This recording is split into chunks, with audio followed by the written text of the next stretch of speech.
Sometimes I really hate happy people, and sometimes I resent the hell out of you. Buenas tardes, bienvenidos, muchas gracias por venir. Desgraciadamente nos tenemos que encontrar hoy aquí pues, para conmemorar el Día de la Violencia de Género. No voy a quitar mucho tiempo, entre otras cosas, porque si estamos aquí no es para escucharme a mí. A mí me podéis ver muchas veces, es para escuchar a Beatriz. Así que tan solo dos apuntes brevísimos. Por un lado, como colectivo LGTB, integrado por mujeres y hombres, con una visión feminista, no podemos mirar hacia otro lado cuando se habla de violencia de género. Las primeras porque repercute directamente sobre ellas mismas, y los segundos porque estamos dispuestos a deconstruir, es decir, a desaprender y sobre todo a desobedecer la jerarquía patriarcal. Pero de un tiempo a esta parte se está saliendo del armario otro tipo de violencia, una violencia que se da en el seno de parejas del mismo sexo, la que se ha venido a denominar violencia intragénero.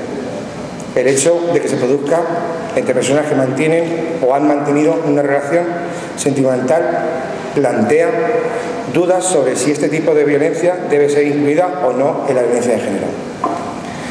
Así que hoy, 25 de noviembre, repetimos, día en el que se conmemora, se visibiliza a nivel internacional una realidad desgraciadamente constatable en registros oficiales de mujeres agredidas, asesinadas a manos de sus compañeros varones. Nos encontramos aquí con Beatriz para que nos explique las diferencias entre una y otra violencia.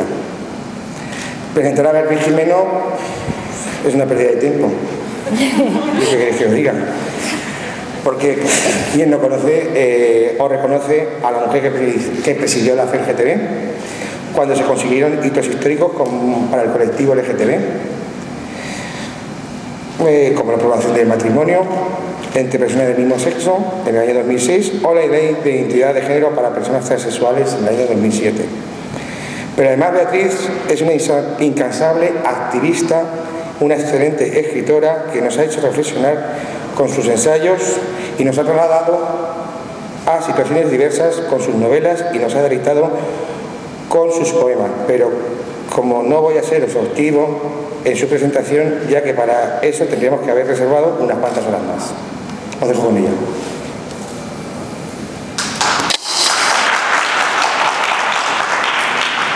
Bueno, hola, buenas tardes y gracias por esas cosas que has dicho, tan exageradas. Y bueno, yo la verdad que tengo una historia con la ley de violencia, con la ley integral contra la violencia de género, y es que cuando se estaba haciendo la ley y yo todavía era presidenta de la FELGTB, la verdad es que a mí me llamaron para preguntarme si... Yo la verdad es que no me acuerdo, entonces no había Ministerio de Igualdad. Bueno, el caso es que me llamaron para preguntarme si la FELGTB estaría de acuerdo o qué nos parecía, qué pensábamos que tenía que ocurrir con el tratamiento de la violencia en las parejas formadas por personas del mismo sexo. Yo dije que no, debía estar dentro de la ley. Y entonces me dijeron que, bueno, o sea, que bien, que habían pensado no meterlo y tal, pero que querían saber nuestra opinión y tal, ¿no? Yo la verdad que en aquel momento di mi opinión sin consultarla mucho con el resto de la gente de la federación, porque primero pienso que en todo caso no lo iban a meter, que con lo que yo estaba de acuerdo, ¿no? Pero en fin, sí que hay me preguntaron, ¿no? Y yo dije que no estaba de acuerdo y sigo sin estar de acuerdo. Ahora hay un grupo, colegas, que exige que se meta este tipo de violencia en la ley, ¿no? La verdad es que yo es que creo que no es violencia de género la violencia que se da. Yo ni siquiera diría violencia intragénero, yo diría violencia doméstica. Una cosa es violencia doméstica y otra cosa es la violencia de género. Yo creo que hay que definir muy bien que uno de los problemas más... una prioridad, ¿no? Para el feminismo de todo el mundo hoy es la violencia que se comete contra las mujeres, lo que se llama violencia de género, y creo que una de las cosas que a pesar de ser una prioridad, a pesar de que todo el mundo sabe que existe en todo el mundo, a pesar de los asesinatos, torturas, maltratos, etcétera, es decir, a pesar de su importancia, de su extensión, etcétera, realmente es difícil de definir, ¿no? Y los problemas, o no es fácil de definir, y en diferentes sitios se define de diferente manera. Yo creo que eso es uno de los problemas que tiene la violencia contra las mujeres, es que no se define en todas partes con la misma claridad, o sea, no se identifica. Yo creo que en parte por razones ideológicas, es decir, no hay interés en identificarla claramente, ¿no? Pero bueno, en todo caso está claro que no se identifica claramente ni en todas partes de la misma manera. Lo cierto es que ningún hombre en el mundo padece violencia por el hecho de ser hombre, ¿no? Pero muchísimas mujeres padecen violencia, pero violencia, aparte de la violencia menor, violencia a unos grados extremos, es decir, torturas reales, es decir, son quemadas vivas, lapidadas, torturadas de maneras terribles, violadas y asesinadas por el hecho de ser mujeres. Los hombres, por supuesto, que son víctimas también de la violencia, y hay muchos tipos de violencia, y muchos hombres son víctimas de la violencia por ser gays, por ser de otra raza, a la mayoritaria, por ser pobres, por ser lo que sea, pero no ninguno por el hecho de ser hombre, ¿no? Entonces, que como digo, pues millones de mujeres en el mundo padecen violencia por el hecho de ser mujeres. Eso es violencia de género, y no hay otra definición ni hay otra manera de verlo. Es decir, es la violencia que padecen las mujeres por el hecho solamente de ser mujeres. Es decir, es una violencia estructural que responde a discriminaciones estructurales e ideológicas, profundamente ideológicas. Es decir, no hay nada natural, ni biológico, ni establecido, ni lo ha puesto nadie. Es decir, es una cuestión cultural, ¿no? Por lo tanto ideológica. Por eso cuando decía colegas, el grupo decía, es que excluyen a las parejas del mismo sexo, tienen una visión de género puramente ideológica. Sí, es que no, quiero decir, el género es una cuestión ideológica, no pasa nada, ¿no? No como si la ideología fuera mala. Y además, como si hubiera, claro, la cuestión del género es una cuestión cultural, por lo tanto, ideológica. Y sí, tenemos una visión de género ideológica, el género es una cuestión ideológica. Entonces, bueno, yo creo que cualquier intento, estos intentos que se hacen por incluir dentro de la ley, en este caso de la ley, o de la definición, otro tipo de violencias, lo que pretenden, aunque en algunos casos no sea conscientemente, en otros sí, ¿no? Pero lo que pretenden es desdibujarla y desdibujar esta violencia y que no sea fácil de identificar. Y digo que en algunos casos habrá intentos bien intencionados que no sean conscientemente machistas, pero solo hay que ver la alegría que les da a los machistas, ¿no? A todos estos comentaristas, el PP y todo esto, cuando alguien pide esto, que recogen inmediatamente la noticia para demostrar que, mira, las mujeres también discriminan. No hay más que ver la alegría que les da para entender que realmente hay detrás de estas peticiones hay un intento, es decir, quien no quiso nunca la ley integral y ahora pide encarecidamente que se incluya a todo el mundo dentro de la misma, lo único que intentan es desdibujarla, ¿no? Que es una manera de que al final ese desdibujo es una manera o ese no definir claramente qué es violencia de género, pues es una manera de no identificarla. Es cierto, en principio violencia de género sería toda violencia sistémica que se produce de los hombres por parte de un hombre sobre una mujer con la que ha mantenido una relación sexoafectiva o la mantiene.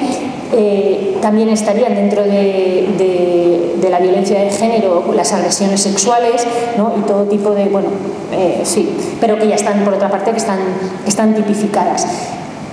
Es cierto que hay un problema de definición es decir, por ejemplo, en los países donde los derechos legales de las mujeres están garantizados, la igualdad está garantizada por ley, aunque luego no es una realidad, pero bueno, es cierto que entendemos violencia de género, eso que he dicho. Hay otros países, algunos países, por ejemplo, de Latinoamérica o África, donde la violencia contra las mujeres está institucionalizada, es decir, no hace falta que tengas una relación sexoafectiva, ni la hayas tenido, ni que sea una agresión sexual, es decir, a las mujeres se las mata porque sí.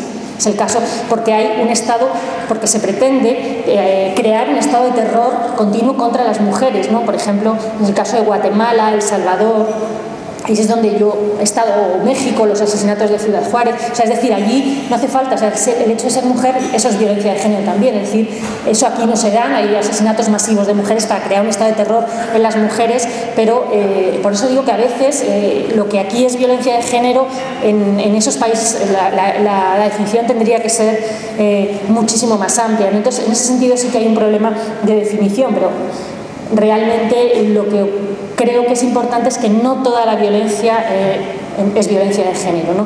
Porque si toda la violencia es violencia de género, al final nada es violencia de género. Si todo entra dentro de violencia de género, pues al final nada es violencia de género, ¿no? Todo.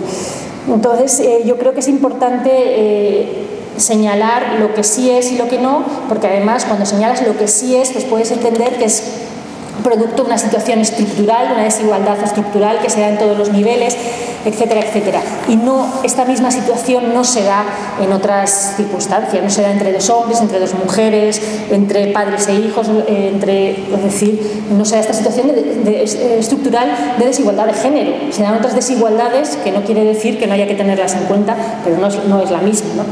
Además, una cosa muy importante de la violencia de género es que cuando el agresor, cuando se produce esta violencia, está legitimada de alguna manera culturalmente. Es decir, por eso existe y por eso hay que combatirla de una manera tan concreta, porque hay una legitimación cultural de siglos, es decir, hasta hace nada eso ni siquiera era violencia, ¿no? O sea, era violencia, pero ni siquiera estaba tipificada. Un hombre mataba a su mujer, se decía que era por celos y no pasaba nada, ¿no? Entonces, quiero decir, lo que caracteriza también esta violencia es que esa legitimación cultural todavía persiste a pesar de todos los esfuerzos que se vienen haciendo, y el agresor se cree, o sea, el agresor no se ve como maltratador, lo vemos todos los días con los maltratadores. Ellos no se creen maltratadores, ellos no se creen, ellos justifican, dicen la culpa la tiene ella, me hacía esto, me hacía lo otro. Él no se ve como una persona marginal, fuera de la sociedad, como un delincuente. Él no se vive como un delincuente y ellas no se viven como maltratadas, ¿no? Por eso aguantan. Entonces eso es una característica de la violencia de género, que está tan legitimada culturalmente que las personas han asumido, bueno, que a pesar de todo lo que venimos haciendo para luchar contra ella, pues las agredidas no se viven como agredidas o como maltratadas, y ellos no se viven como delincuentes ni como maltratadores, ¿no? Porque hay una legitimación cultural.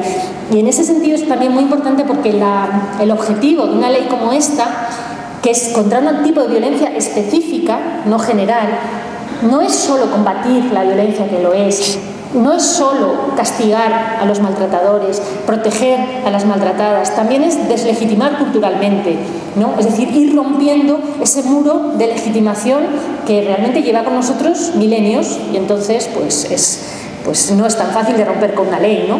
Entonces, es una ley que al dirigirse específicamente a esta violencia, dice: esta violencia es mala. El resto de las violencias ya sabemos que son malas, es decir, se supone que están penalizadas en el Código Penal las demás violencias. Entonces, de alguna manera, incide en esta ley para deslegitimarla, porque consideramos, o se considera, que hay una cierta legitimidad cultural que hace que la gente se crea con derecho, los hombres se crean con derecho, pues a pegar, a maltratar, y ellas, como digo, no se sientan maltratadas, ¿no? También para desactivar esas estructuras mentales que funcionan en ellos, en ellas, en la sociedad entera, etcétera, ¿no? Normalmente cuando se ha hablado de la ley integral es amplísima, recoge muchísimas medidas de todo tipo, no solo penales. Sin embargo, todas las críticas que se le han venido haciendo y que son permanentes desde que salió, se centran fundamentalmente en dos supuestos. Uno es la desigualdad, o vamos a llamarle discriminación positiva o acción positiva, o discriminación negativa, como queramos, en las medidas penales. Es decir, que en teoría pareciera que se castiga más al hombre por una agresión que a la mujer. Eso sería una de las críticas que se le han hecho, hasta el punto que algunos jueces, cuando han tenido que aplicar la ley, la han llevado directamente al Tribunal Constitucional, porque consideraban que era anticonstitucional, además de los recursos que ha habido y tal, ¿no? Es decir, en teoría, una de las críticas es que el varón es castigado más duramente por el mismo delito, ¿no? Eso es una de las críticas que se hacen. Bueno, es una crítica que no se haría contra otra ley, y de hecho hay muchas otras leyes iguales y no se le hacen estas críticas, lo cual demuestra que hay algo ahí que toca